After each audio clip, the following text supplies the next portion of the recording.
Hello, everyone, and thank you for joining, and welcome to another edition of the U.S. Geological Survey Virtual Public Lecture Series. My name is Amelia, and I will be your host and moderator. Before I introduce our speaker panel, I just have a few announcements to make. First, I'd like to give you a heads up about our next lecture next month. On June 29th at 6 p.m., we will have Ariel Dumbuya. She is the USGS Cartographic Products Lead for the National Geospatial Program. Her lecture will be covering the newest USGS TopoMap web application called Topo Builder, and will show how we can create a custom and on-demand TopoMap. So please be sure to save the date. Towards the end of the lecture, I will provide information on how you can join our mailing list so you can receive email notifications on our upcoming lectures. And next, if you're joining us for the first time, I want to take a moment to give you some tips on a few features on this Teams platform. One feature we want to direct your attention to is the question and answer panel, which can be opened by clicking on the question mark icon on the upper right-hand corner of your screen. At the end of the lecture, we will have a Q&A session, and in this panel is where you can submit your questions for our speakers, which I will read out loud on your behalf. Just a heads up that we may not have time to answer every single question that comes in, but we will certainly do our best. Another feature we want to give you a heads up on is the closed captioning. If you're watching this on a desktop computer, just look at the bottom right-hand corner of the screen for the closed caption icon. You can also use the stream text to view the live caption, closed captions, and please see the stream text link provided in the Q&A window. And now I'd like to introduce our speakers for this month. We're going to do things a little bit differently today since we have a panel. And today we have with us members from the USGS Water Resources team, Nicole Phelps, Shauna Gregory, Candace Hopkins, Emily Reed, and Matt Rhodes. As some of you may know, the USGS collects various types of water data across the United States that are used to monitor the quantity and quality of our nation's waters. We make this data available to everyone using a variety of freely accessible tools that the Water Data for the Nation team will talk about today. To get us started, I'm going to go ahead and hand it over to Nicole Phelps. Nicole, the floor is yours. Thank you, Amelia. We are excited to talk about how we serve water data to the nation tonight. Our work aligns with the general USGS mission to monitor, analyze, and predict current and evolving dynamics of complex human and natural Earth system interactions, and to deliver actionable intelligence at scales and timeframes relevant to decision makers, and the USGS vision to lead the nation in 21st century integrated research, assessments, and prediction of natural resources and processes to meet society's needs. I'm Nicole Phelps, a science communicator contracted for USGS in our Water Resources mission area. I work remotely out of Baltimore, Maryland. My colleagues are spread across the country, like Emily Reed, our web communications branch chief who works out of Madison, Wisconsin. Let me also welcome Shauna Gregory, a Water Data for the Nation product owner out of Boise, Idaho. Matt Rhodes, another Water Data for the Nation product owner out of Green Bay, Wisconsin. And finally, Candace Hopkins, a multi-agency delivery product owner out of Eagle, Idaho. We're part of a great team of people with various skill sets, all who work to make water data discoverable, accessible, and usable to anyone who needs it. Our cross-functional and interdisciplinary team members work in the water mission area and water science centers. We're proud that what we do increases the visibility and access of all USGS water data for the nation. Let's kick things off with a video.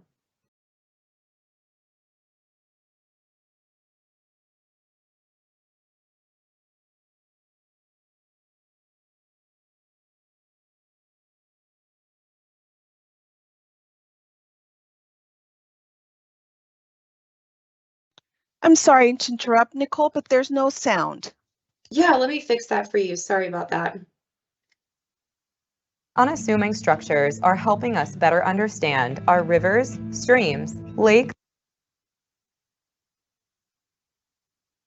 oceans, and the atmosphere. This data helps our nation's communities, from cities to farms, from homeowners to government agencies. These gauges, yes, gauge spelled without the U, are run by us, USGS, the United States Geological Survey. We're the same organization that studies earthquakes and volcanoes. But did you know we have a network of over 11,000 gauges? Gauges collect and transmit data such as river height, river flow, rainfall, temperature, turbidity, salinity, and more. And you can access this data online anytime. By using our data, people all over are empowered to make important decisions. The National Weather Service knows whether to issue a flash flood warning. Water managers know how much water to release for humans and fish downstream. Coastal cities feel prepared for saltwater encroachment on their precious fresh water because of our data. So if you ever come across one of these gauges, just know that they are a part of something larger, something that helps us understand the water cycle of this big blue orb we all call home.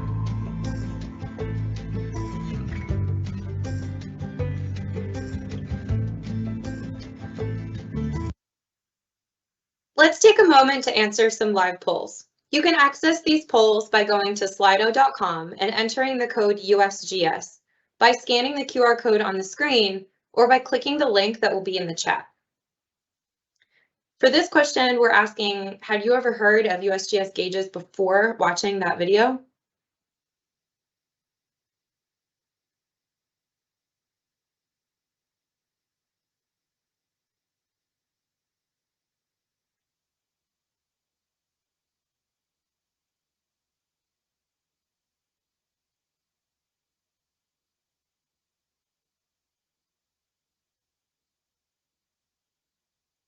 Thanks for responding to the live poll. We'll hang out here for just a minute to see if anybody else can answer that live poll. If you're just joining us, you can access that live poll by scanning the QR code on the screen, by going to slido.com and entering the code USGS, or by clicking the link in the chat.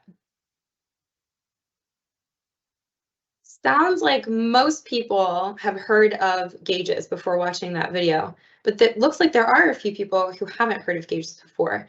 And I'm so excited that you're here because we're going to talk a lot about the data that we collect from gauges and also the data that we collect by hand in tonight's presentation.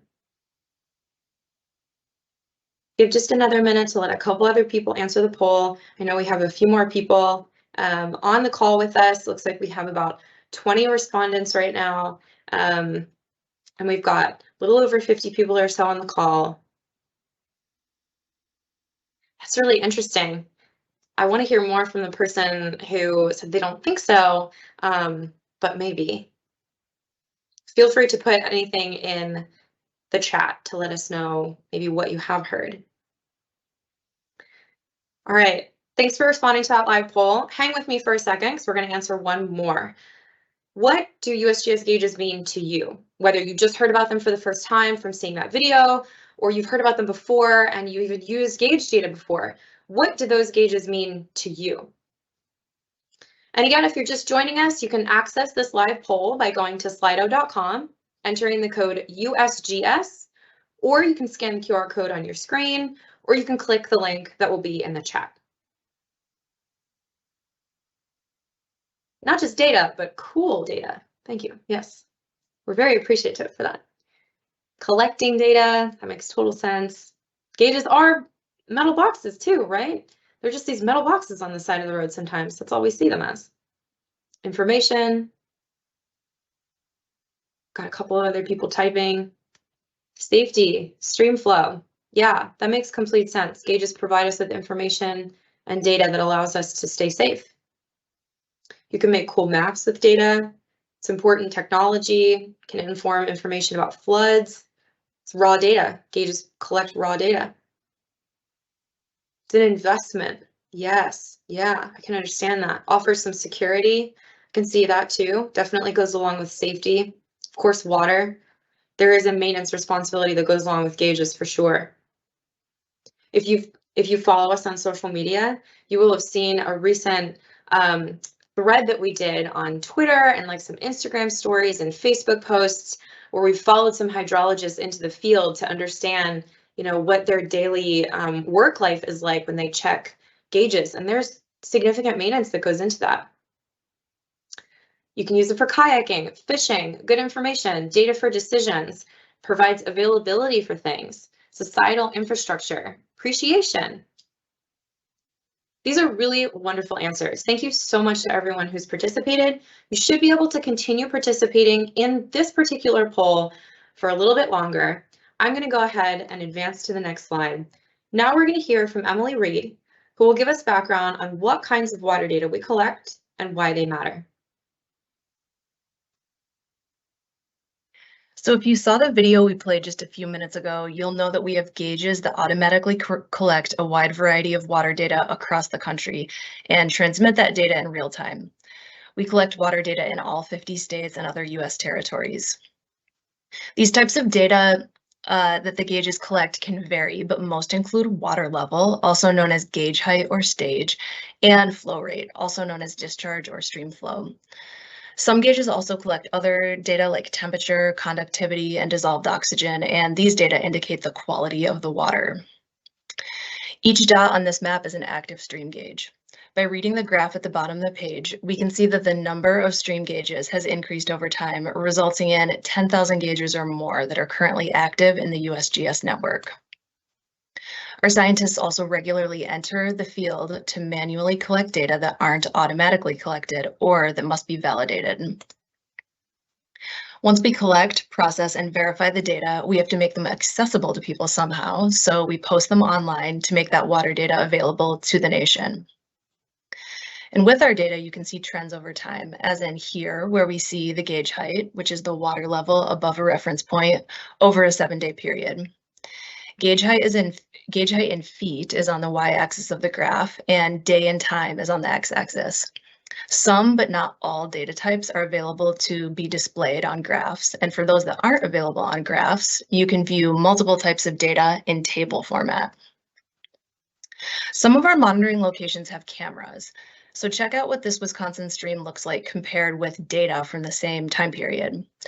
Find out more about the Hydrologic Imagery Visualization and Information System, or HIVIS, cameras, and you can see the footage for this site by visiting the link that will be in the chat. You can find this real-time water data through our online ecosystem, Water Data for the Nation. We're making high-quality water information discoverable, accessible, and usable for everyone. People who need our data might say things like, I want to find recent data near me so I can make a quick one-time decision about something. So they would check our monitoring location pages. Or they need notifications. So they say, I need to be alerted when conditions are changing. So they subscribe to Water Alert. If they don't need to evaluate data in real time, but they're looking to do some sort of analysis and custom visualization instead, then they say, I want access to all the available data at this location, and they might use data retrieval, an open source software package. But that's not all. People from all over rely on our water data for all sorts of reasons, like a kayaker who prepares for a day on the water, a parent who prepares their children for a drive into town over a ferocious river, a utility worker who loads her truck to perform repairs on a downed power line, an angler who loads their boat with gear for a long day on the water, a retiree who prepares for an approaching storm, or our federal, tribal, or local partners who work with us and our data to conduct their missions. Our data help people stay water alert. People who use our water data alerting system say things like, I have a cabin about 300 miles from my home, and the alerts help me know if the water level is rising so I can protect my property and stay informed. And they've said, I'm a rescue diver working for a trauma team, so it's important for me to know the status of the flow. Our data help people make decisions and answer questions like, how high will the water get? Do we have enough water for people and farms? Are conditions good for fishing? How many turbines can I run? And which roads are flooded? Our data provide decision makers with the ability to make timely, critical decisions. We supply data to numerous government partners, including the Army Corps of Engineers, National Weather Service, state emergency management agencies, state departments of transportation, environmental protection, and natural resources, and many more. But how can we be sure we're displaying the data in ways that work best for the people who need it, such as you, our users? We've been gradually modernizing the tools that display our water data online. And when we do so, we put our users, you, at the front of the process by developing tools that are flexible, agile, and adaptive to users' needs. The work we do is user-centered, transparent, and dynamic. When we design the tools that allow everyone to access our data, it's not a one-and-done activity. Our tools are developed in an ongoing process. To discover how the data would be best displayed, we first conduct relevant and rigorous research. Behind the scenes, our team strategically develops the product during the alpha phase of development. Using a critical eye, we'll test the tool and sometimes ask you to as well. And we want to know how the tool is meeting user needs, which we can find out by publishing the tool online for everyone to try out. And then at last, we're ready to go live when we think the feature is working for its design purpose. The tool keeps adapting to your needs as the user, but only because of the feedback that you give us about how it's working for you. If you want to learn more about how we work, check out the blog that will be linked in the chat to learn more about that. We're effectively harnessing our greatest life force, water, by displaying data in a way that works best for you, and your engagement in that process is crucial. To participate in testing our tools that display water data online, email wdfn_usabilitytesting@usgs.gov. And if you already know which tools are of interest to you, let us know that in the email. If you're not sure which tools meet your needs, stay with us through the rest of this presentation to find out. So today we're going to take you on a tour of the various ways we display our water data that are freely available to you. First, we'll explore where we collect data. We'll check specific monitoring locations for more detailed site-specific information. We'll subscribe to water alerts so we stay water alert when certain conditions change. We'll dive deeper into the data, exploring how users can integrate our data with their own analysis tools. We'll learn where to go if we want to venture beyond USGS data to explore related data that's collected by our partners. And finally, we'll uncover what's next in our modernization journey. So let's start our swim through water data for the nation with Shauna, who will take us through the first two stops along the river. We'll start in a wide open part of the river, and we'll swim through the water data for the nation together. So the first thing we have to do is explore what data are available and where they are collected. The National Water Dashboard can help us find out. Using the National Water Dashboard's mobile-friendly map, we can discover near real-time water data, explore various current conditions like surface water conditions, groundwater levels, and precipitation information. Take a closer look at the locations that are important to you by zooming in on the interactive map. One of our users, Margaret, is a regional water manager in Eastern Washington, where agriculture uses a large portion of the water in their area. Margaret is responsible for overseeing allocation of surface water for irrigation. They closely monitor the water levels because water demand often exceeds availability. They present that information to local agencies and state officials. Here, we can see Margaret checking real-time stream flow conditions for their area, and then checking data for a specific time period at a specific location.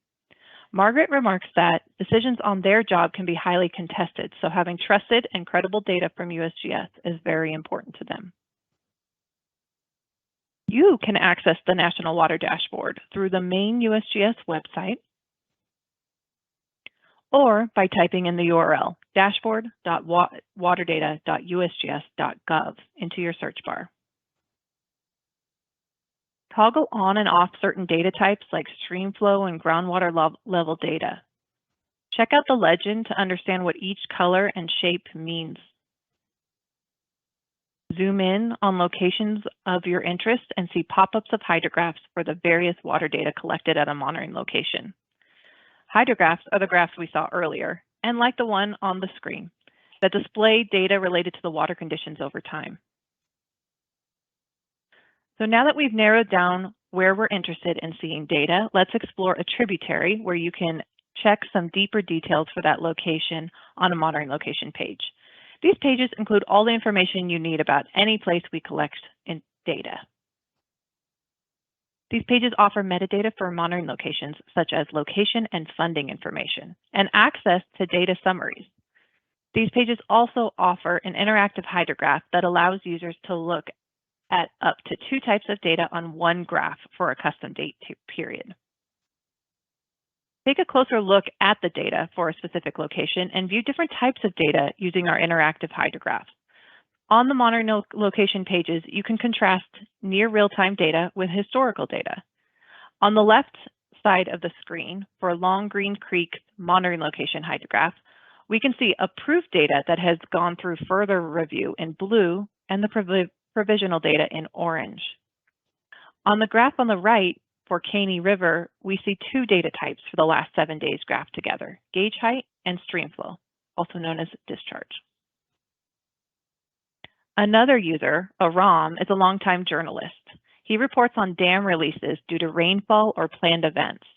Aram regularly checks our monitoring location pages because they provide the only source of continuous monitoring, offering updates on water levels for every 15 minutes.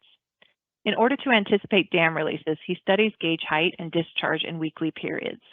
Aram bookmarks the specific monitoring locations on his phone so he can easily look at the trends while he's out in the field. Aram says, "Without access to USGS stream gauges, I would not be able to report the breaking news." Through user feedback and testing, we've learned that displaying multiple locations is very important to many of our users. So you will soon have the ability to view multiple locations at once in this combined location graph feature. Simply enter the numbers for the monitoring location you're interested in viewing, and it'll display the data available for the last 7 days. Chuck, a water resource operations manager on the Delaware River, is one of our users helping us to test this new feature. Chuck's agency helps to fund several stream gauges upstream from his reservoir to aid in data collection and modeling efforts. So he needs to know what flows upstream at multiple sites look like so he can decide how much water to release at his reservoir. Using the combined location graph, Chuck can see what's going on at various points in the river.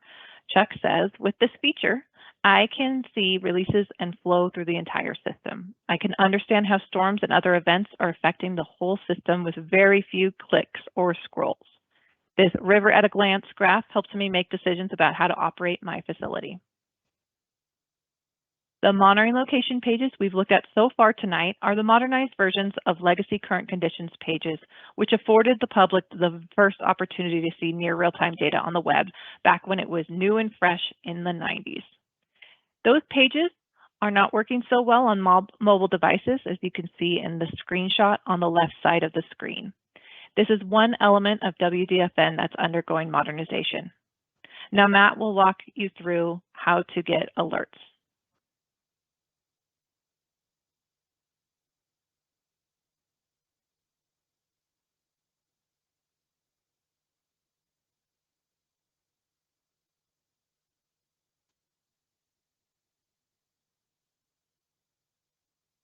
All right.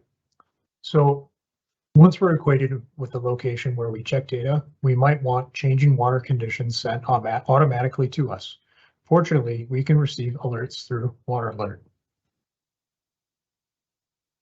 Within the last year, we released a modernized version of Water Alert that fully replaced the legacy version, which served thousands of users for over a decade. Water Alert is a near real-time water conditions notification service that's free to use. You only need a login.gov profile to access and manage your Water Alert account.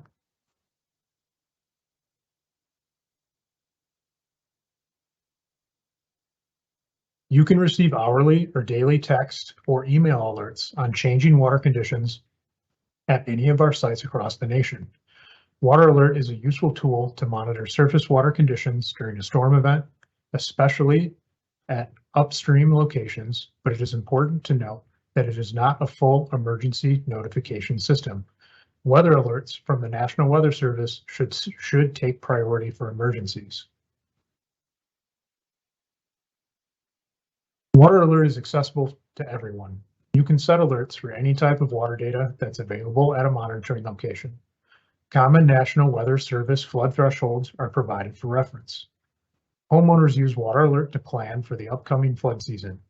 Journalists use it while waiting for data to write a report about local water issues. Water managers rely on Water Alert while monitoring location water levels and conditions. For example, Sally and her family live close to a river in Iowa. In the 6 years they've lived there, there have been several floods. Since Sally is busy, she uses Water Alert to automatically notify her when water conditions reach a certain level. She says she feels safer knowing that she'll get an email from Water Alert before the flooding becomes unmanageable.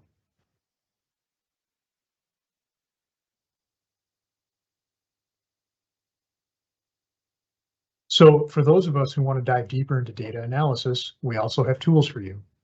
If you see some USGS data you want to use, you can access USGS water data in various ways, including automated scripts and functions.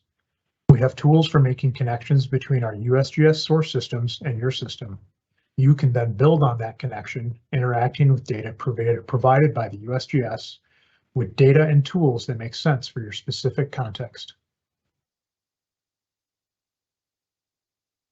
Using our cell phone, we can easily check weather forecasts without having to dive into the data ourselves.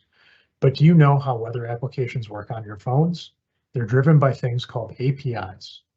Everything you do and see on computers is driven by APIs at a variety of levels. But what are APIs? APIs, or application programming interfaces, are the magic behind the screen that programmers use, allowing communication between systems. Our application programming interfaces allow for automated connections between our USGS systems and your system. APIs build on that connection, interacting with data provided by the USGS. We want our users to get the most out of our water data in an efficient, effective, and modern way. So let's see what tools we have to make this possible. Let's start with USGS Water Services, which serve a variety of USGS water data via automated means. These APIs allow users to access multiple data types using common protocols. We offer APIs for a variety of our different data types, including information about the sites we collect data at, observations from those sites, and statistics computed on those observations. These services have been around for a while, but we're still improving them. Soon we will be launching a refresh of the tools to test service calls. This will help you understand the attributes so that you can craft your API call with help from the documentation.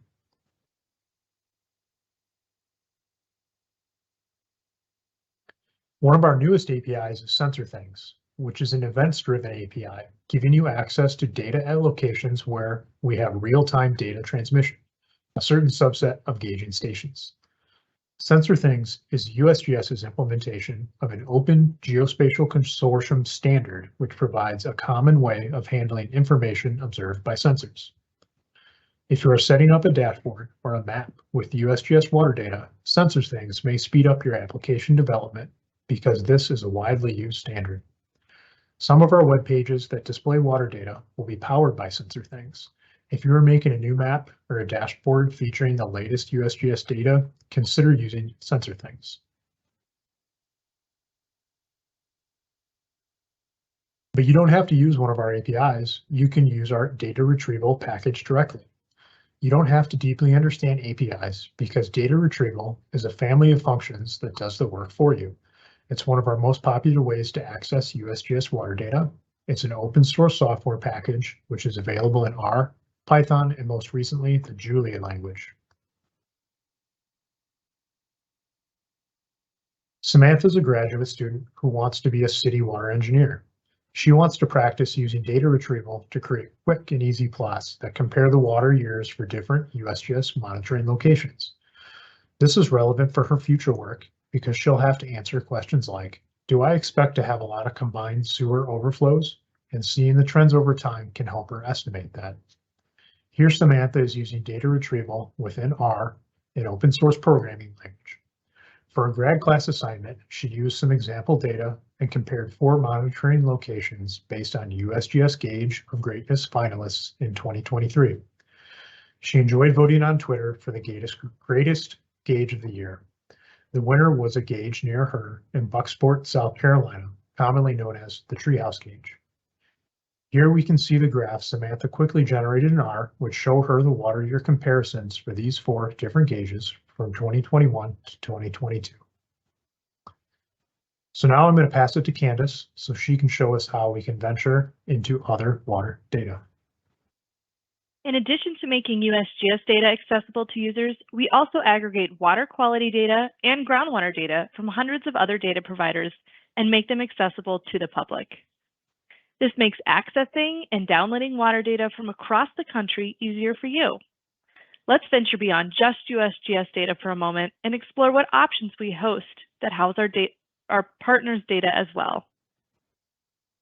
We provide a centralized place to find groundwater data from other groundwater data providers, like state and county level agencies. The National Groundwater Monitoring Network data portal is comprised of a curated network of high-quality monitoring locations that are actively monitored and have a long history of groundwater data. These data are offered in a common format so that they're easily accessible and usable. Over 20,000 groundwater monitoring locations are represented in this data portal and can help to answer key questions about the nation's groundwater availability.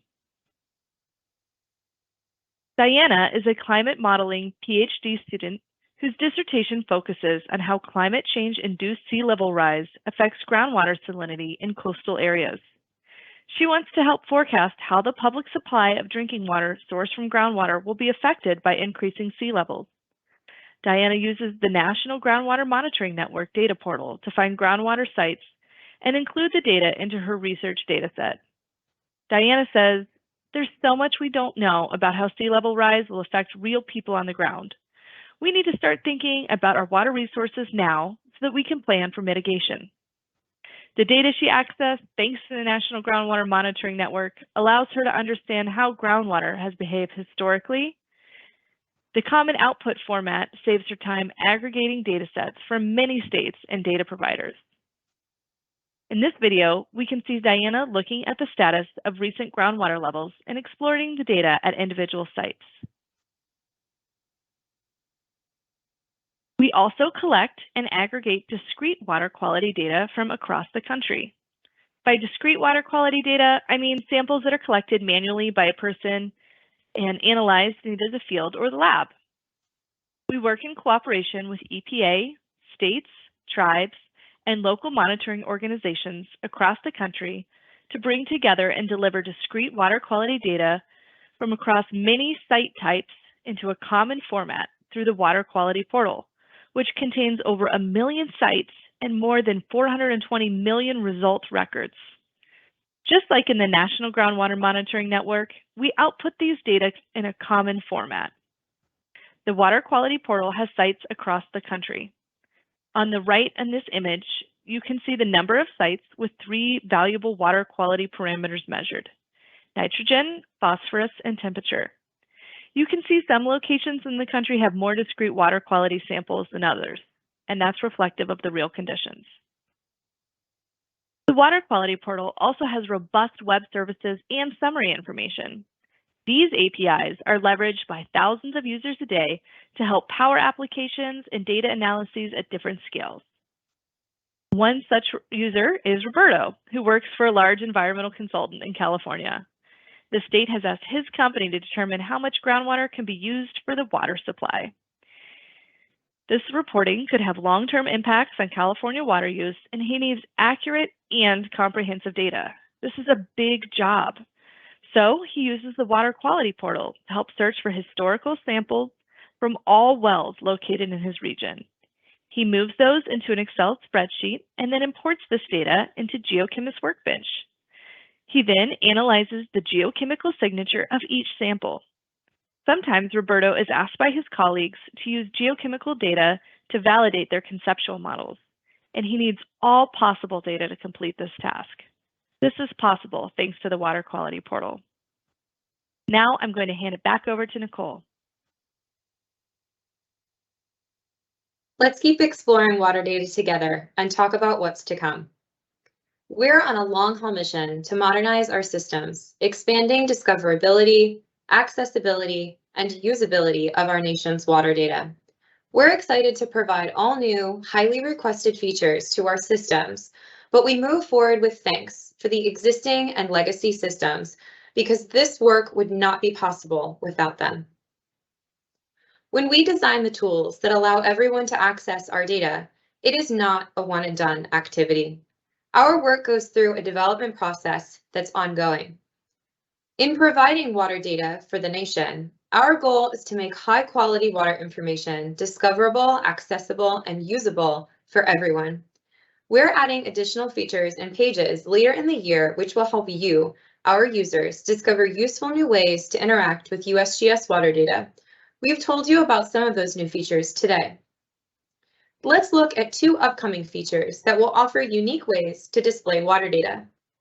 Later this year, you'll be able to make and share a custom list of USGS monitoring locations that you are interested in. This will provide users with easy access to the latest water data at these locations, all in one place. Also expected this summer, you'll be able to see the latest sensor data in a series of graphs for each location. This will offer users at-a-glance views into the changing water conditions. Please read our blog post to learn more about other features to display water data in ways that work for you that will be available by the end of the year. And don't forget, if you want to test features and help shape our development work, email us at wdfn_usabilitytesting@usgs.gov. For our final live poll of this evening's talk, we're wondering, if you already use water data, our water data, what do you do with it? To respond to this live poll, go to slido.com and enter the code USGS, or scan the QR code on the screen, or click the link that will be available in the chat. I'm definitely wondering if anyone felt related to any of the people that we heard from today through seeing what they were doing with our data. Each of the panelists talked about various users who are using our data to accomplish a multitude of tasks. And I'm wondering if anyone felt related or any of those were relatable to them in any way. You can put that as a response to the poll, and you can also put that in the Q&A function. I see a few people typing to this question. If you are already using our water data, what do you do with it? And just like the previous polls, if you're still with us from earlier, the answers will pop up on the screen once people respond to them. Sounds like someone's a GIS student. Awesome. So was I at some point. That's amazing. Base flow as a groundwater model calibration input, groundwater level monitoring, understanding concentration discharge relationships. You're assessing the flow and temperature to anticipate fishing conditions, give customers water data that they ask about. It definitely sounds like quite a few of you are users that we are intimately familiar with and that we talk to on a regular basis. So if you're not already in regular connection with us and there are parts of our tools that you love and you want to let us know, please send us an email at wdfn_usabilitytesting@usgs.gov. The answers are coming in so fast now. Thanks for participating, everyone. So other people say integrate and display river or stage flow on county flood warning information websites, bring GIS web maps to see the predictive hydrographs. Some users say they use USGS water data for classwork, so we've got some more students on here. Welcome. Oops, I'm sorry. Someone says, I'm using it for a research project related to algal blooms in Austin, Texas. So for example, specific location is Town Lake and Lake Austin, using our data in nitrogen concentration and pH levels. Someone says they use historical water data in their work as an archaeologist. Wow, an archaeologist, that's so cool. Someone says they monitor river height and flow along hiking trails, check local river levels, groundwater chemistry variability, look at water levels for recreation. If you don't already follow us on social media, you could consider following us on social media because later this year, we'll have another rendition of something called Recreate with USGS. We have this photo competition where you can submit photos of yourself or the areas in which you're recreating on, in, or near water. And I'm talking to you specifically who said you look at water levels for recreation. I'm sure you probably take plenty of wonderful photos and we would love to see them. So please follow us on Instagram, Facebook, or Twitter, USGS_water. Someone else says, I monitor hydrographs near my home during times of elevated flows to get an intuitive sense of the river response to precipitation and snowmelt. and to get a sense of network dynamics by looking at multiple gauges in my basin or watershed flooding, flow, and ramping compliance. Well, thank you so much for everyone for participating in that poll. Be sure to visit us at waterdata.usgs.gov. And to participate in testing the tools that display our water data, again, email us at wdfn_usabilitytesting@usgs.gov. And if you have general feedback for us, the email is a little bit simpler. It's just wdfn@usgs.gov. It's been on the bottom of the screen the whole time. Thank you so much for offering to share your time with us by hearing our presentation and engaging with our live polls. I've really enjoyed interacting with you in this way. We want to hear from you and we're ready to answer any of your questions. At any time after this event, again, please do not hesitate to email us at wdfn@usgs.gov. Now I'll pass it back to Amelia. Thank you. Thank you, Nicole, and thank to all of you. That was such a great presentation and overview of the water data for the nation. I know many of us out there probably learned a great deal, so thank you again for that. So we've now reached our question and answer portion of the lecture. We've been keeping track of all the questions that have come through thus far, and the water team will take turns answering your questions. As a reminder, if you would like to ask a question, remember to click on the Q&A chat window, look for the question mark icon, and which is going to be on the upper right-hand corner of your screen, okay? And also please note that all of our speakers will be taking turns answering some of our questions. So thank you for being patient with us as we go through these, and we'll go ahead and get started with one of our first questions, okay? Let's see here. We're going to get started off with, what is the difference between the graphs that show gauge and height in feet versus CFS, and how do you interpret that data?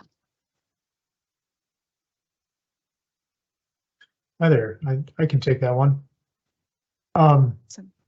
So the graphs that show gauge height, the graphs that show CFS, so that would be discharge.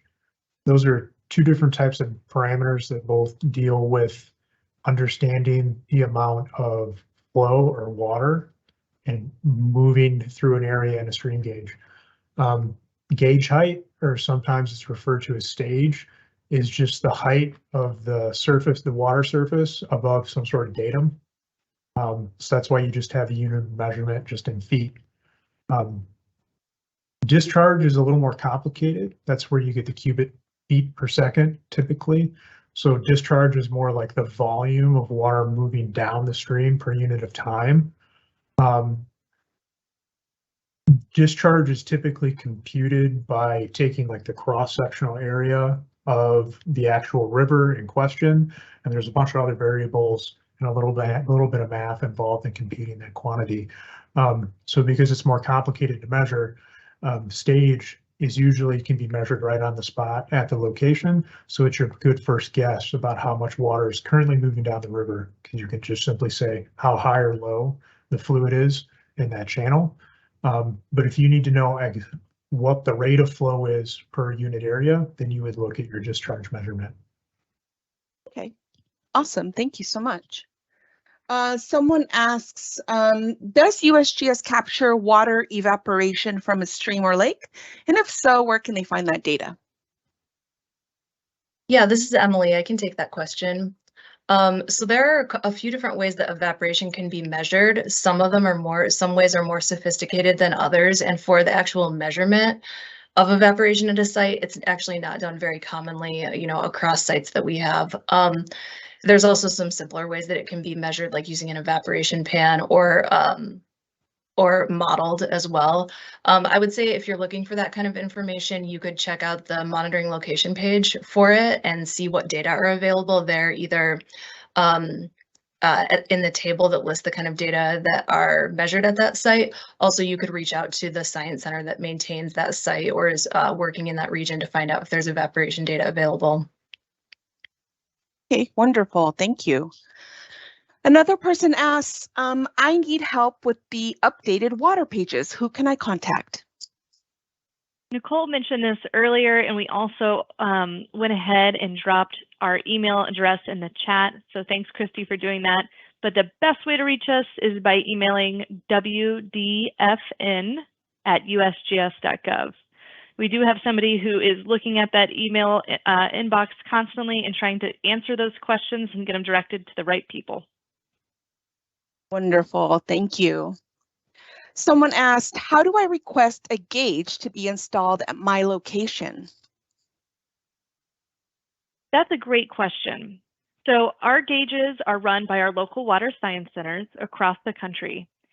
Those individual gauges have different mechanisms of funding and different ways that we help to support those. So I encourage you to reach out to your local water science center within your region. If you need us to help you get connected with that office, we're happy to do so. Again, you can just email us wdfn@usgs.gov and we'll connect you with your local office. Requesting that there's going to be a gauge where you'd like is not a guarantee, but they might be able to provide you with some more information about the possibility of getting one installed. Wonderful, thank you. Someone asked, how do you collect data by hand? For example, pH data and nutrient concentrations in lakes. I'm using USGS data for a report for my individual summer research project. I'm a geoscience major at Trinity University in San Antonio. So those samples that you're talking about collected by hand are what we call discrete water quality samples. Each and every project might collect those samples using a different method depending on the intention of data collection. We do publish all of our data with the methods so you can dig into both how each sample was collected as well as how it was processed. I encourage you to look at our data offerings and check out the method code, and we're happy to help you find that if for some reason it's not very obvious for you. Great, thank you. Someone has asked, can you explain about cooperative gauging stations? Who, quote, owns and what proportion of gauges? Who pays to maintain them and who decides where to place them? Are there many gauging station sites that have been abandoned and would be possible to reactivate? This is Emily, and I'll take that question, or those questions, because there were several there. So the way that cooperative gauging stations work is that there is funding from the U.S. Congress that is appropriated to support the stream gauging program, and that funding is used and matched by regional or local partners to fund water monitoring. So I can't give a precise answer about who owns what proportion of gauges. It's really split among many contributing partners, including the U.S. federal government and many other state and tribal and other organizations. So who pays? All those entities that I just mentioned. In terms of the location, Candace spoke to this a little bit before, but the location would be determined together between the cooperators, those people that are matching the funding together with the local science center that would install and operate the gauge. And then the last part of that question, I think, was, are there many gauging sites that have been abandoned and would be possible to reactivate? And in fact, we do maintain a list of what we call threatened and endangered gauges that are at risk of going out of operation. And yes, we do work to attempt to gather funding and resources to maintain those. And if you're interested in knowing more about that, please reach out to us at wdfn@usgs.gov and we can provide more information. Awesome, thank you.